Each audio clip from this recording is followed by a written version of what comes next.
the Arab man tried me and reached for the gun, and then shit, I had to open fire. So I put him in a wheelchair for life. How do you really feel about that, man?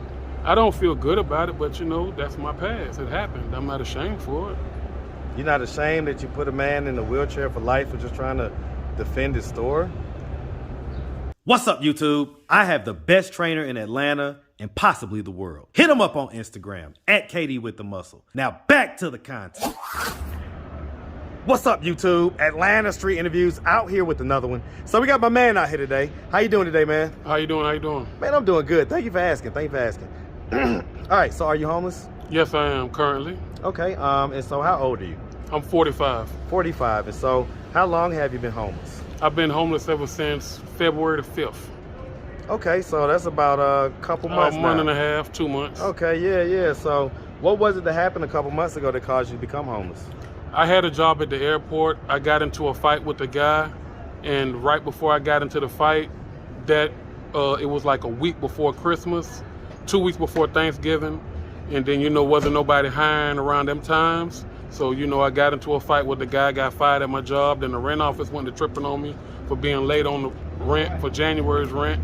And then I was steady trying to find a job, but then I couldn't find nothing through the month of January. Then February came around, them folks told me I had to leave. So currently homeless, but you know, I got job interviews coming up. I got job interviews coming up. Man, come on, Know what I mean? So hold on. You her son? Yeah. Oh, for real? Yeah, man, she around crazy. No. No, listen, man. Listen, your mom, I've been knowing your mom since before I started this channel. She was one of my clients with Medicare. Hold on 1 second, man. Okay, man. Dang, yo. That's your biological mom? Man, I gotta talk to you, We're man. gonna come right back, man. We just finna go You to the gonna be bank. right here. Go to the bank, all right? Go to the bank. You better hurry up. Hey, man, let's stop. Yeah. Wow, that's one of my favorite interviewees right there, man. Okay. Joyce, yeah. So, all right, so got the fighting. So we're gonna put a pin in that. We're gonna come back to that. All right. And so, do you have any kids? No, I don't. No. Okay. Have you ever been married? No, I have not. All right. So let's just start from the beginning, man. So, where you from? I'm originally from Brooklyn, New York, but I've been here ever since I've been 13 years old, and I've been on the West Side, Bankhead Courts, Four Seasons, the Bluff. So you grew up in the hood. Yeah, I grew up in the hood. Okay, I'm a hood man. nigga, Well, shout out that Brooklyn, man, and definitely shout out the Yeah, the West A- Side of Atlanta, man. Zone 1, baby. Zone Yes, 1. sir. All day long, Zone 1. And so you grew up when Atlanta was Atlanta. Exactly. Yeah. It's different now, In but the 80s and 90s. man, boy, that was a whole different city, man. Yeah. And then the hoods back then, boy, woo. That West Side was no joke. Yeah. Exactly. All right, man. And so growing up in Brooklyn at first, but then here. Well, let me ask. Growing up in New York, did you have both mom and dad in the house? Yes, I did. Okay, were they married? Yes. Okay. Any brothers and sisters? Yeah, I got 4 brothers and 3 sisters. Okay. Where are you in the birth order? I'm the first. Oh, you the oldest. I'm the oldest. Okay. All right. And so you know, were they still married when they moved down here? Yes, they were still married when they moved down here. Then they finally got a divorce in like 20. Well, I don't know what year. So how old were you when they got a divorce? I was like 17, 18. Okay, so you was pretty much gonna be an adult and all Yeah, that stuff by the time exactly. they got okay. And so you know, half New York, half Atlanta. Mhm. Growing up, would you say you had like a fairly normal childhood? Yes, I would. Okay. You know, did you go to high school stuff? Yes, like that? I went to high school, What graduated. school did you went to, man? Redan High School. You went to Redan? Redan. Now that's All on the way. east side, man. Exactly. So how you lived on the west side but went to school on the east side? Because I was back and forth. Because I got kicked out of Crim here and on the west side, and then Crim on the east side too, though. Well, That's like East Atlanta. East Atlanta, but I got kicked out of there, so then they had to send me way across. So you know, I went to the alternative school, the cab alternative. So Came back, everything. I just so been you from the hopping. east side, man. Nah, I just been hopping around. My folks live on the east side, but I'm from the west side because I was raised on the west side. So would you say your folks, meaning your parents? Yeah, So how you was raised on the west side? because I always been on the west side. I always be on the west Man, side. boy, you better claim that zone 6, man. Man, no, you better man. claim it, boy. I wasn't raised in zone 6. I wasn't Shout raised out in zone the 6. east side of Atlanta. I wasn't all raised day in long, zone man. 6, man. I was raised in zone 1. Hey, man, I hear you, Zone man. 1 made me the street nigga, man. Hey, man, I hear you, man. I hear you, man. All right, man. And so growing up in Atlanta, either way, it's Atlanta. All right, Yeah. so either way, it's Atlanta. So, okay, so safe to say that you was going to alternative school, so you was a fighter. Yeah. Is that what I'm getting? Okay, exactly. That's what I do. Okay. So School of the hard knocks. Okay, so you've been a fighter, man. So, all right, so let's talk. So, as far as, have you ever been to prison? Yes, I done been to prison 2 times. 2 times. And so, what was the longest stint? 8 years. 8 years. And what was that for? Armed robbery. Armed robbery. Aggravated assault. Aggravated assault. Okay. I see like the teardrops or whatever. What are those representative of? Self-defense to clear that up. But yes, I had to handle business on the street. Yeah. Okay, and I see 2 of them. Yeah. Okay, so that happened twice. Yes. Okay, so is this like basically street activity and those Street guys try to come activity, at you drug type dealing, deal? stuff like that. Okay. Okay, so I mean, what ages were you when those things happened? I was young. I was 17, 18. Okay. I mean, do you ever think about that stuff at this age, or? No, not really, because of the simple fact, what happened, and, it was self-defense on my claims. That's the reason why I'm not in prison for life. Right. You know what I mean? So, What happened? I mean, a guy tried to rob me because back then I was a drug dealer, and a guy tried to rob me and set my leg on fire. And then... set your leg on fire? Yeah, he set... How did he do that? He had a cup of gasoline in his hand, and he splashed it on my leg and set it on and threw the light on it. So, because we were just kicking it for a minute, but then, he squirreled me, throw the gas on it, try to set my leg on fire for the dope and stuff what we were swapping out for the money, and then, I had to do what I had to do. This was somebody you knew? Yeah, this was somebody I knew. Was over this there like, off of Roosevelt Highway. Was this like a friend or just somebody that you used to do Nah, it was street somebody stuff with? I know just doing street dealings with. Okay. Huh. He used to sell weed, so I used to supply his weed. And so he tried to rob the plug. Yeah, basically. exactly. Huh. And so what was the other time? The other time was self-defense with my sister. One of her baby daddies was abusive, and she called me one day, and when I pulled up, he started shooting. So I returned fire. Mine hit, his didn't. I tell you, man, there's so many instances of the sister calling the brother, and either the baby daddy dies or the brother dies. Exactly. I know of a personal story like that, actually. So, yeah. Man, I tell you what. Because nobody wins in that situation, No, I didn't win at all. The kid loses a dad, and oftentimes, how did your sister take that? How did she feel about that? She cried. She said she felt guilty at first, but now, you got to keep the train still rolling. So, she had to move on with life. And both of those happened when you were 17, 18? Yeah. And also those happened here in Atlanta? Yeah, that happened right here in Atlanta. Okay. Yeah. You just taking one on the motherfuckers east side, down. one on the west side. Hey, man, east side versus west side, man. Shout out that baby D, man. East side, west side remix all day long. All right, man. And so, I mean, so I get it, self-defense, but, do you ever, have any issues, sleeping at night? In the beginning, I did. I'm not going to lie to you. In the beginning, I did, but then I had to go to classes, to get my head right, because, I was having bad dreams, cold sweats at night, shit like that. I thought people was after me, the basics. But, I just had to bounce back, basically. How did you do that? Easy. You just, go to classes, meditate, pray about it, and just keep on living life, man. And don't even worry about it. If it happens, if it was meant to happen, it'll happen. Yeah. Just like they say, what's for you, God gonna put it for you. What's for you is for you. If it ain't for you, it ain't for you. So that's how I got over it. All right. And so you say that you did your longest stint for armed robbery? Armed robbery, aggravated assault. So what happened? I was young, still in high school, about the 11th grade, 1993 to be exact. I went to the store with a friend of mine, left out the store. He was like, did you see the register? I was like, nah, I wasn't paying attention. He was like, man, some 150s in that bitch. I was like, shit, what you trying to do? He was like, shit, you already know what the move is. Like, shit, let's gear up and come back. So we went out, geared up, came back, robbed him. The Arab man tried me and reached for the gun, and then shit, I had to open fire. So I put him in a wheelchair for life. How do you really feel about that, man? I don't feel good about it, but you know, that's my past. It happened. I'm not ashamed for it. You're not ashamed that you put a man in a wheelchair for life for just trying to defend his store? I'm not saying that I don't feel. I'm not saying that it's not fucked up, but what I'm saying is I did it when I was young and dumb. Now I'm older. I understand. But at the time when I didn't know, I didn't give a fuck about it. Why do you think that is? Like, why do you think that you had that kind of... Because it sounds like you came from a two-parent household. I came from a two-parent household, but at the same time, the two-parent household didn't raise me. The streets raised me. Because when I was at home looking for love, I never got love. I got tough love. So that's what my heart grew up thinking love was.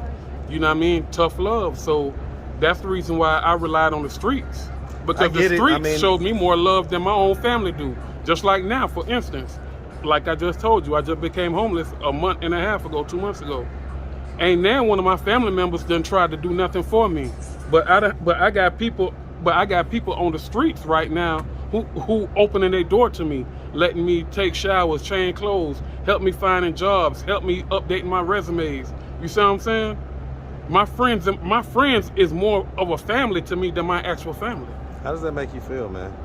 Well, you know, it makes me stronger, and it makes me better. I get that as it makes person. you stronger, but I hear the emotions coming out as well. Okay. So how does it really make you feel? That's fucked up. You know what I mean? I'm not gonna sit here and say I never cried at nighttime thinking about that. I have. You know what I mean? But that's really fucked up in life. Is your parents still alive? My mother is. My daddy died in March 2010.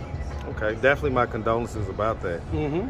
So you feel like growing up, you know, and definitely, hey, listen, growing up in the 80s, 90s, that was definitely a tough love type of course. You know, that was what the culture was, you exactly. know? Yep. But you feel like it was kind of more extreme to where you didn't really receive any nurturing or any love or anything like that? Yep. Did they know that you felt like that? I wouldn't say yes, and I wouldn't say no, because knowing me, I don't bite my tongue, so I'm pretty sure I done said it plenty of times. Well, but did you ever like arguments. sit down and actually have like just a discussion about it? Oh no, I have not. No, I have not. No, I have not. I mean, so if they were to hear these feelings, even at the age of 45, if your mom was to hear that you felt this way when you were younger, what do you think her thoughts and her reactions would be? She probably would apologize and tell me the meaning of her actions, but at the same time, I'm not going to sit here and say I still wouldn't feel the way I felt. Yeah, I get it. I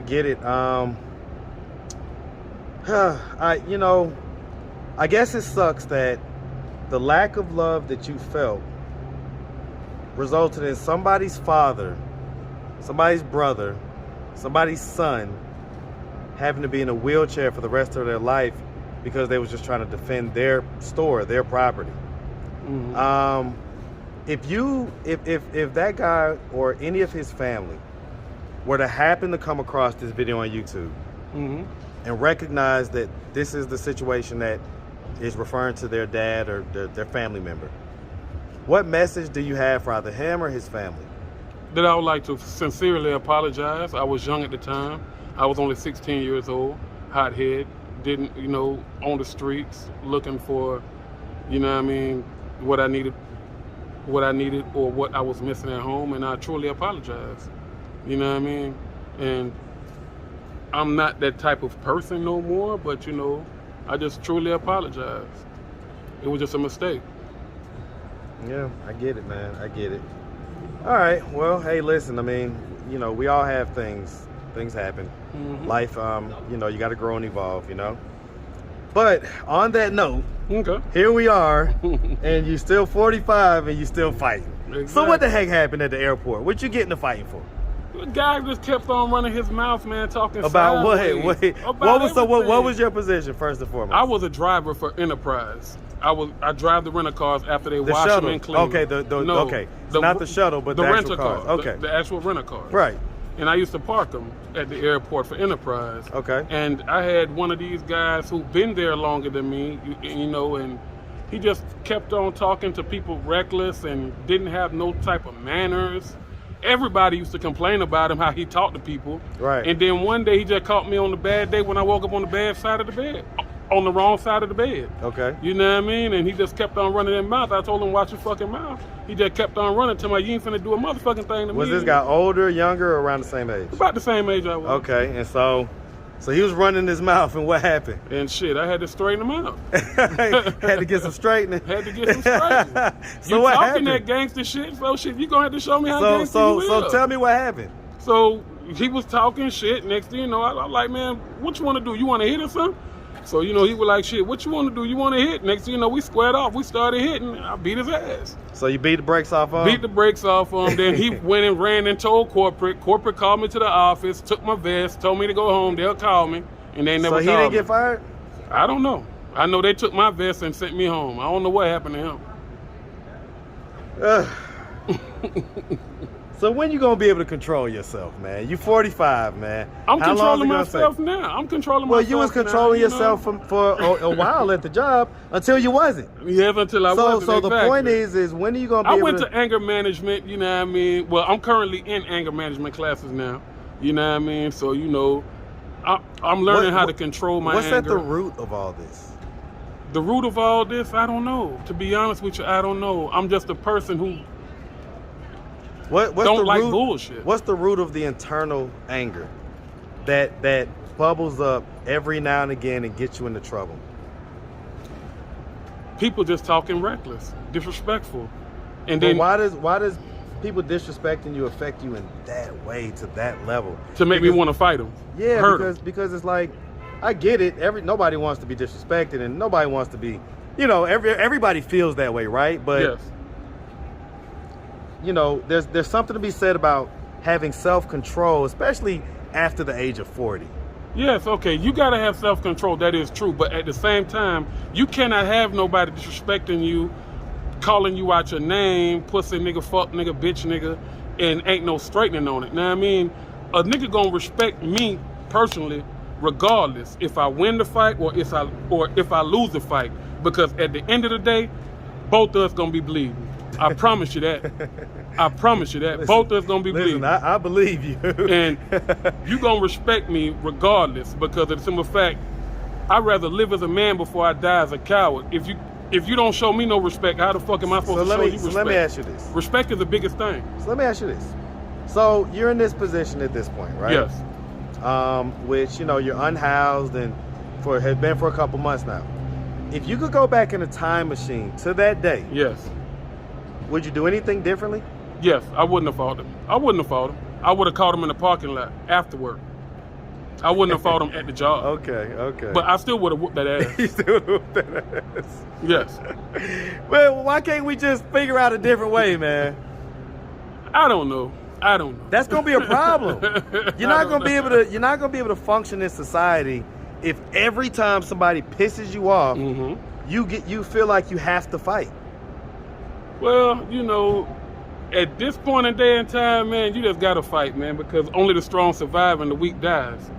Man, or they become homeless. Hey, that's part of life. You can bounce back from being homeless. They got shelters. You can they got bounce back from somebody talking greasy to you. Not really. Honestly, not really. Honestly, you'll probably forget about it the very next day. Nah, your pride gonna be fucking with you. Then your homies gonna be talking about you, and then you know what I mean. You worried about what the homies talking at 45? It's all gonna trigger down the line. No, it's not that I'm worried about that. I'm just saying it all triggers down the line. If you're a hood nigga, you understand what I'm coming from. I get it, man. You see what I'm saying? But it's all about I feel like respect. at certain points we got to evolve past that. Yes, you do. And I feel like, you know, in the 40s, we got to be able to kind of see past that, because you got to be able to give advice to the younger guys. But if you still out here doing and moving and kind of reacting the same way that they do. My advice to the younger guys is stay in school, don't sell drugs, and listen to your mama. Well, hey, listen, they all hear that, man. Exactly. They hear that all the time. They don't pay no attention to that. I'll tell you that right now. Son. But that's the truth. But they don't want the truth. They want to find out the hard way and come out here. Well, they're watching what you do. They hear what you're saying, but then they watching what you do.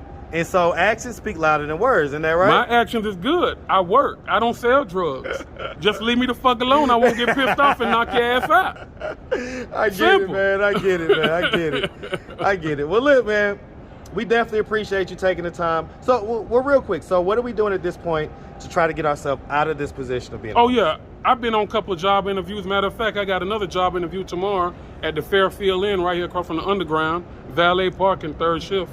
So, you know, I'm working my mojo. This only temporary. Yeah, I'm about to say, you don't seem like the type where you know what I mean? I'll be seeing you out here for long, man. No, so nah. I'm glad that we got the chance to talk, man. On that note, if anybody out there wanted to reach out, help, or donate, do you have a way they could do that? Do you have social media, Cash App, anything like that? Yes, I have social media, Biggs Rich, Facebook, Instagram is Brian Richards 700. Cash App is $ Biggs Rich 76. How you spell Biggs Rich? BIGGS RICH 76. All right, man. Well, look, man, we definitely appreciate you. No and we problem definitely at all. wish you nothing but the best out here, all right? All right, one my love. guy, man. Make sure you have a good one, my boy. Yes, sir. Yes, sir.